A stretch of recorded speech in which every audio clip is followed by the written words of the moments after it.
ایک دفعہ کا ذکر ہے، ایک گاؤں میں ایک شخص رہتا تھا جس کے حالات دن بدن خراب ہوتے جا رہے تھے۔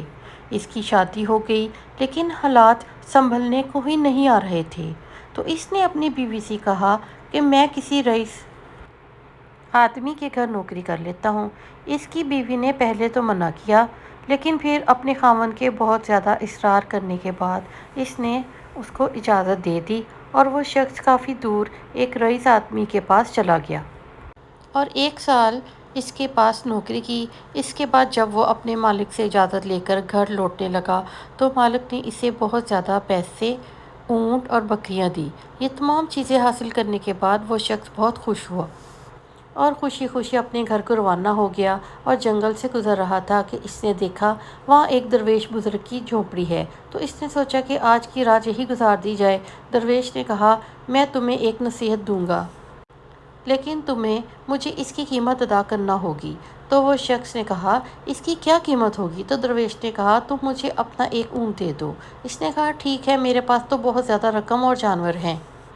درویش نے کہا، میری نصیحت یہ ہے کہ جب تم آسمان پر ایک قطار میں بہت زیادہ ستارے دیکھو تو اس وقت ایک پہاڑی پر چلے جانا، کیونکہ یہ وقت ہوگا جب سیلاب آئے گا۔ اس شخص نے جب یہ سنا تو کہا، یہ نصیحت میرے کسی کام کی نہیں۔ لیکن بزرگ نے کہا کہ میں نے تو تمہیں نصیحت کی ہے، اس لیے مجھے ایک اونٹ چاہیے۔ اس کے بعد درویش نے کہا، ایک اونٹ اور اس کے بدلے میں تمہیں ایک اور نصیحت کرتا ہوں کہ جب کسی کی آنکھوں میں تم اپنے لیے بہت زیادہ محبت یا بہت زیادہ نفرت دیکھو تو اس شخص سے بچنا، کیوں وہ تمہارے لیے خطرناک ہوگا۔ اس شخص نے پھر کہا کہ یہ بھی نصیحت میرے کسی کام کی نہیں، لیکن بزرگ کو اپنا ایک اور اونٹ دینا پڑا۔ اس کے بعد بزرگ نے کہا، تیسری نصیحت کی اور کہا، رات کو پچھتا کر سو جانا لیکن کسی کو مارنا مت۔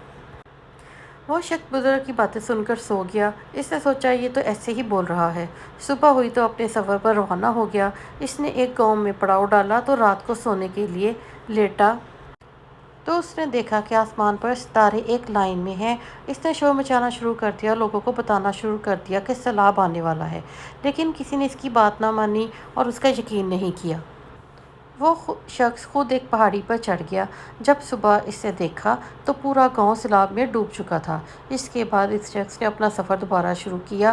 اگلے ہی گاؤں میں اس کو ایک شخص ملا جو کہ اس سے بے حد محبت سے ملا تھا، لیکن اس کی آنکھوں میں شیطانی تھی۔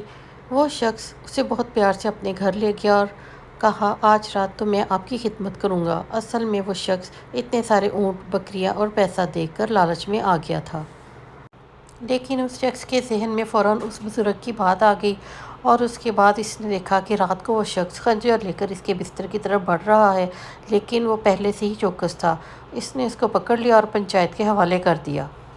اس کے بعد وہ شخص اپنے گاؤں پہنچ گیا اور کیا دیکھتا ہے کہ اس کی بیوی چارپائی پر سوئی ہوئی ہے، پاس ہی ایک عورت چارپائی پر لیٹی ہے اور ایک لڑکا سویا ہوا ہے جو کہ جوان ہے۔ یہ دیکھ کر وہ شخص طیش میں آ گیا۔ پہلے تو اس نے سوچا کہ ان کو مار دوں، لیکن پھر اسے بزرگ کی بات یاد آئی کہ رات کو پچھتا کر سو جانا لیکن کسی کو مارنا نہیں۔ اگلی صبح اسے گاؤں والوں سے پتہ چلا کہ تمہاری غیر حاضری میں تمہاری ساس اور سالے نے تمہاری بیوی کا بہت خیال رکھا۔ اس نے شکر کیا کہ بزرگ کی بات مانی اور جلد بازی نہیں کی۔ اس شخص نے اللہ کا شکر ادا کیا اور اپنی بیوی کے ساتھ خوشی خوشی رہنے لگا۔